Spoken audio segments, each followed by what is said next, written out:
Good evening students. Good evening ma'am. Hello and welcome back to Prarambh SSC. And आज की computer class में हम cover करेंगे computer के कुछ एसेंशियल कॉन्सेप्ट्स जो कि हमारे एसएससी एग्जाम्स के लिए काफ़ी ज़्यादा इंपॉर्टेंट होते हैं। अब हमने Word, Excel, PowerPoint, MS Office तो कंप्लीट कर लिया है, बट अब हम आज कवर कर रहे हैं एसेंशियल कंप्यूटर के कॉन्सेप्ट्स। तो सबसे पहला कॉन्सेप्ट देखते हैं क्या है यहाँ पर। First concept is operating system, जिसको हम ओएस के नेम से भी कहते हैं। ओएस इसकी शॉर्ट फॉर्म है ऑपरेटिंग सिस्टम की। अब देखते हैं ऑपरेटिंग सिस्टम है क्या। ऑपरेटिंग मतलब क्या? ऑपरेटिंग से ही वर्ड निकलता है ऑपरेट। ऑपरेट का मतलब किसी भी चीज को चलाना, ऑपरेट करना उसको। And operating system is a special software. तो ये क्या है? एक सॉफ्टवेयर है that controls the computers hardware and software. मतलब कि कंप्यूटर के हार्डवेयर को, हार्डवेयर में क्या आ गए? डिफरेंट कंपोनेंट्स हो गए, हमारे माउस, कीबोर्ड, ये सारे कंप्यूटर हार्डवेयर कंपोनेंट्स हैं। एंड सॉफ्टवेयर में क्या आ गया? हमारे ये एप्लीकेशंस, जैसे एप्लीकेशन सॉफ्टवेयर हो गए, यूटिलिटी सॉफ्टवेयर्स हो गए, जो भी हम काम करते हैं वर्ड, एक्सेल पर, वो सारे सॉफ्टवेयर्स हैं। तो सॉफ्टवेयर को ऑपरेट करना एंड हार्डवेयर को ऑपरेट करना किसका काम होता है? ऑपरेटिंग सिस्टम्स का काम। It helps run programme and make sure everything work smoothly. मतलब ये सारा ये इंश्योर करेगा कि सब कुछ सही से चले और सब कुछ स्मूथली चले, बिल्कुल सही हो, कोई कहीं दिक्कत ना आए। तो उसको काम करने का वर्क करता है कौन? ऑपरेटिंग सिस्टम्स, जिसका होता है शॉर्टकट, जिसकी शॉर्टकट होती है ओएस। मेन फंक्शंस देखते हैं इसके। मेन फंक्शंस क्या है? तो ये कुछ 5 फंक्शंस हैं इसके। First is process management. Process को मैनेज करता है। Runs multiple task at the same time and organises them. मतलब अगर आप कंप्यूटर में कुछ काम कर रहे हो और वो नहीं हो पा रहा ठीक से उसी टाइम पे, तो मतलब आप पे कहीं ना कहीं ऑपरेटिंग सिस्टम में कुछ फॉल्ट है। तो ये उसको, प्रोसेस को मैनेज करता है। फिर होता है इसमें मेमोरी मैनेजमेंट। मतलब अगर ऐसे भी आ सकता है आपके एग्जाम में कि ना ऐसे कुछ क्वेश्चन दे दे और ऑप्शन में कुछ ऑप्शंस हो और आपसे पूछेंगे कि कौन सा फंक्शन है ऑपरेटिंग सिस्टम्स का, तो ये हमें पता होना चाहिए कि ऑपरेटिंग सिस्टम प्रोसेस करता है, मेमोरी मैनेजमेंट में डिसाइड करता है how memory is used and clear when it is not needed. मतलब जब उसकी नीड नहीं है तो कुछ फाइल्स होती हैं जो हमें नहीं चाहिए होती, तो उनको रिमूव करने का भी वर्क करता है ये मेमोरी मैनेजमेंट। फिर आता है फाइल सिस्टम मैनेजमेंट, जो कि हेल्प करता है स्टोर करने में। अब मुझे कुछ फाइल्स अपनी पेन ड्राइव के अंदर सेव करनी है, तो मुझे ये देखना पड़ेगा कि मेरा फाइल मैनेजमेंट सिस्टम सही से वर्क कर रहा है या फिर सही से वर्क नहीं कर रहा है। ओपन करता है और फिर ऑर्गेनाइज करता है किसको? फाइल्स को। Device management, control devices like printer, keyboard and USB drives. तो इन वाली ड्राइव्स को भी मैनेज करने का काम करता है। Security, protects data with password, permission and inscriptions. तो ये प्रोटेक्ट करने में भी क्या करता है? ये वर्क करता है। तो ये है इसके मेन फंक्शंस किसके? ऑपरेटिंग सिस्टम के। अगर ऑपरेटिंग सिस्टम आपके कंप्यूटर्स में नहीं वर्क कर रहा है ठीक से, तो मीन्स ये सारी प्रोसेसेस भी हमारी अच्छे से परफॉर्म नहीं हो पाएंगी। तो ये तो मेन हो गए इसके फंक्शन। तो ये पता चल गया ऑपरेटिंग सिस्टम कंप्यूटर को ऑपरेट करता है, हार्डवेयर को, सॉफ्टवेयर को, और ये इसके कुछ मेन फंक्शंस होते हैं। उसके बाद टाइप्स ऑफ ऑपरेटिंग सिस्टम। अब कौन कौन से इसमें टाइप्स हैं? तो टाइप्स हमें बहुत ही अच्छे से ध्यान होने चाहिए। फर्स्ट है इसमें बैच ओएस, जो कि रन करता है टास्क को इन ग्रुप्स विदाउट यूजर इनपुट। मतलब कि अगर मुझे कुछ भी रन करना है ग्रुप्स के अंदर, तो मैं क्या कर सकती हूँ? मुझे बैच ओएस का उसमें यूज करना पड़ेगा। फिर सेकेंड इसमें इसका टाइप आता है time sharing OS. Allow multiple users to work on a computer at the same time. Same time पे ही मल्टीपल यूजर्स उसमें वर्क कर सकते हैं। Real time OS, used in machines that need quick response like robotics and traffic lights, जिसमें quick response चाहिए होता है, उसके लिए यूज होता है ये थर्ड टाइप ऑपरेटिंग सिस्टम्स का, ये रियल टाइम ओएस। उसके बाद आता है distributed OS and network OS.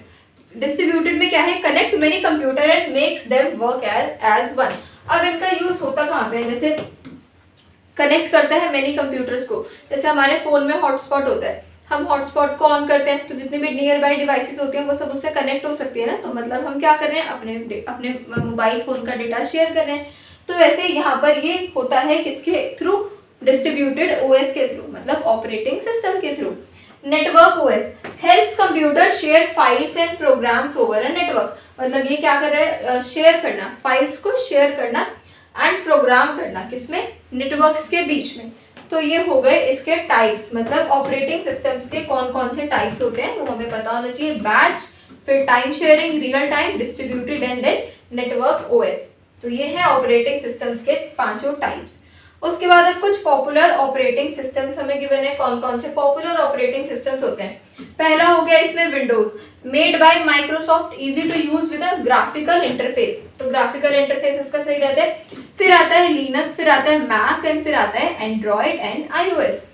Linux में देखते हैं free and open source, used for developers and servers, मतलब जो डेवलपर्स होते हैं, डेवलपर्स हो गए जो कोडिंग लैंग्वेजेस पे वर्क करते हैं, अलग अलग सर्वर्स पर वर्क करते हैं, वो यूज कर सकते हैं इन वाले सिस्टम्स का।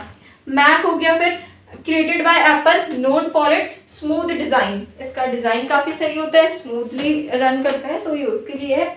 Android and iOS operating system for mobile phones and tablets, तो मोबाइल फोन्स एंड टैबलेट्स के लिए सारे एंड्रॉइड होते हैं ये वाले ऑपरेटिंग सिस्टम्स।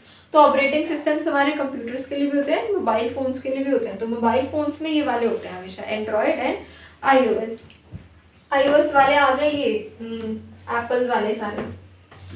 उसके बाद तो ये तो हमारा फर्स्ट कॉन्सेप्ट था इसमें किसका? ऑपरेटिंग सिस्टम्स का। तो ऑपरेटिंग सिस्टम्स हमने सिस्टम समझ लिए, टाइप समझ लिए, फंक्शन समझ लिए, और ये कौन कौन से होते हैं ये हमने देख लिया, ये हमें क्लियर होना चाहिए एक कॉन्सेप्ट। फिर आता है ईमेल कंसेप्ट। अब ईमेल कंसेप्ट हमें वैसे पता है कि मेल करना होता है, बट फिर भी एग्जाम पर्पस के लिए हमें क्लियर होना चाहिए। इंट्रोडक्शन, ईमेल का मतलब हो गया इलेक्ट्रॉनिक मेल, इसकी शॉर्टकट की, इसकी full form. It is a method of exchanging digital messages over the internet, it is one of the most widely used communication method today. Components क्या कौन कौन से होते हैं? इसमें होता है सेंडर, जो कि क्या कर रहे हैं, जो सेंड कर रहे हैं मेल को। फिर होता है recipient, the person who receives the mail. उसके बाद होता है इसमें सब्जेक्ट, फिर होती है बॉडी जो कि हम मेन कंटेंट लिख रहे हैं, एंड फिर आती है इसमें ये अटैचमेंट, मतलब अगर आपको कुछ अटैच करना है फाइल डॉक्स वगैरह तो आप इससे अटैच कर सकते हो, तो subject body and attachment. Basic email protocols में कौन कौन से ऑप्शंस हैं, मतलब कौन कौन सी ऐसी टर्म्स हैं जो हमें पता होने चाहिए ईमेल कंसेप्ट्स के अंदर। तो फर्स्ट आता है SMPT, simple mail transfer protocol. क्या है? Protocol use to send mails, मतलब एसएमटीपी क्या है, ये सेंड करने में ही यूज होता है। मान लो अगर आप मेल कर लो किसी को और वो नहीं हो पा रहा, तो मतलब कहीं ना कहीं इस चीज में फॉल्ट है एसएमटीपी में, तो ये हमें चेक करना पड़ेगा। तो एक प्रोटोकॉल है जो कि मेल को सेंड करने के लिए यूज होता है। फिर है POP3, यह है post office protocol 3। Protocol used to retrieves email from a mail server, usually delete the messages from the server after downloading. Download करने के बाद जो डिलीट का प्रोसेस होता है ये उसमें वर्क करता है पोस्ट ऑफिस प्रोटोकॉल। फिर आता है IMAP, internet message access protocol. Protocol use to access and manage email on a mail server, पूरे एक सर्वर के ऊपर ईमेल्स को मैनेज करने के लिए होता है हमारा ये IMAP। तो ये तीन है बेसिक और तीन ही है ये इम्पोर्टेंट ईमेल के प्रोटोकॉल्स। तो ये फुल फॉर्म आपको पता होनी चाहिए एंड इसकी, और ये शॉर्टकट है ये हमें पता होनी चाहिए इसकी शॉर्ट फॉर्म। अब उसके बाद आता है ईमेल एड्रेस। अच्छा, ईमेल्स में ही दो और चीज़ें होती हैं, एक होता है इसमें लोकल पार्ट और एक होता है डोमेन पार्ट। अब लोकल पार्ट क्या होता है, डोमेन पार्ट क्या होता है? एक ईमेल एड्रेस के अंदर ईमेल एड्रेस क्या होता है? जो हमारा पूरा एक मेल का एड्रेस होता है, जैसे किसी की भी मेल आईडी है तो हम उसको कहेंगे कि वो उसका ईमेल एड्रेस है। तो इसके अंदर ये दो हैं, एक लोकल और एक डोमेन। लोकल देखते हैं, लोकल पार्ट होता है बिफोर @, जैसे मुझे लिखना है softline 1996 @gmail.com, तो @ से पहले वाला हो गया मेरा ये लोकल पार्ट, @ के बाद वाला हो गया हमारा डोमेन पार्ट। इसको समझते हैं। This is like your name in the email, it helps to identify you.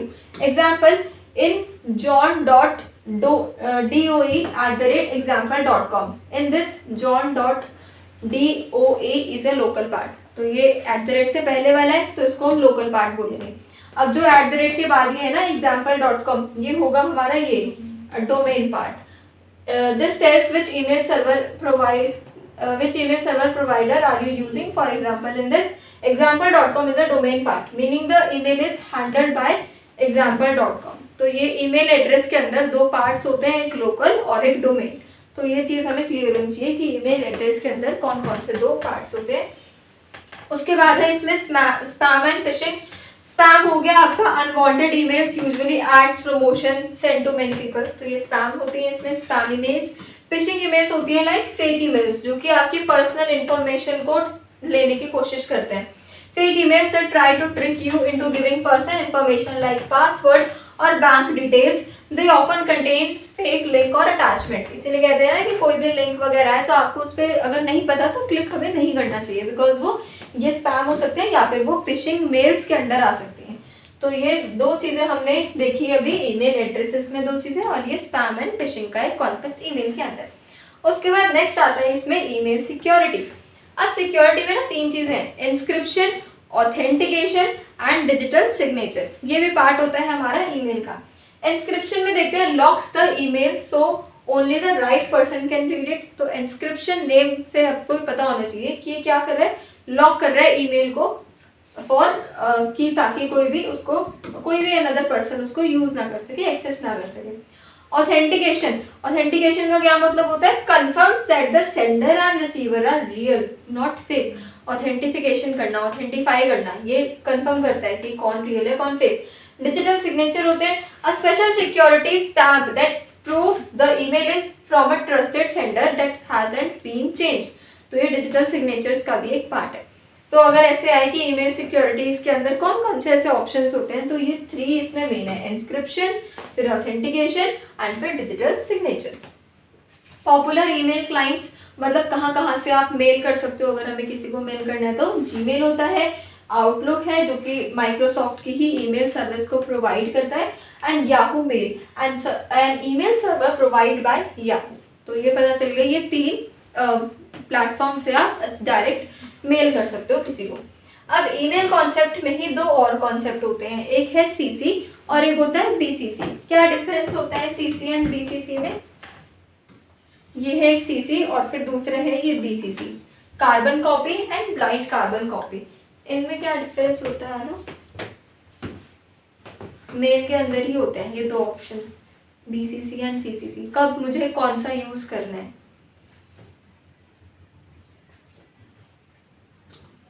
Visible मतलब जो सीसीसी है ना वो सबको दिखता है, लेकिन जो बीसीसी है वो सिर्फ पर्सनल पे मेल कर रहे हैं। तो हाँ सही जा रहे हो, बट उल्टा बोल दिया थोड़ा सा। देखो, अगर हमें नॉर्मल किसी एक पर्सन को मेल करना है तो हम डायरेक्ट ईमेल पे जाके कंपोज पे जाके उसका मेल एड्रेस लिख के अपना सारी कहानी लिख के उसको मेल कर सकते हैं। बट अगर मान लेते हैं कि मुझे बहुत सारे मेल करने हैं किसी को, तो मुझे यूज़ करना होगा सीसी का या फिर मुझे ब्लाइंड कार्बन कॉपी का यूज़ करना होगा। अब है क्या, sends a copy of the email to additional recipient, मतलब वही एडिशनल रेसिपिएंट्स है। अगर मुझे बहुत सारे पर्सन को एक साथ मेल करना है तो मैं यूज़ करूँगी सीसी का। अब ये क्या है, ये विजिबल है सबको, इंक्लूडिंग द प्राइमरी रेसिपिएंट, मतलब जो भेज रहा है ना मेल वो भी विजिबल है और जिसको मेल जा रही है वो सब भी एक दूसरे को देख सकते हैं। जैसे एक व्हाट्सएप पे ग्रुप होता है ना, उसमें सबको सबके नंबर दिखते हैं, वही चीज़ होती है यहाँ पे ये सीसी कार्बन कॉपी, कि अगर मुझे सबको एक साथ मेल करना है तो मैं कार्बन कॉपी का यूज़ करके मेल कर सकती हूँ। अब वहीं एक ये वाले भी टर्म है, ये है बीसीसी। ये क्या है, ब्लाइंड कार्बन कॉपी। अब जैसे इसके नेम से ही पता चल रहा है ब्लाइंड, ये मतलब ये दिखेगा नहीं किसी को। इसमें ये होता है sends a copy of the email to additional recipient, additional recipient को इसमें जाएगा, not visible to other recipients like hidden email address. जो ईमेल एड्रेस होंगे सबके वो किसी और को विजिबल नहीं होंगे इसमें, तो उसको बस ये दिखेगा कि मेरे पास मेल आई है, बट मैंने तो बहुत सबको मेल करी है तो उनको नहीं दिखेगा उसका ईमेल एड्रेस। ये होता है इसमें blind carbon copy. Carbon copy में सब कुछ सबका विजिबल रहेगा और ब्लाइंड कार्बन कॉपी में विजिबल नहीं रहेगा, ये हिडन रहता है।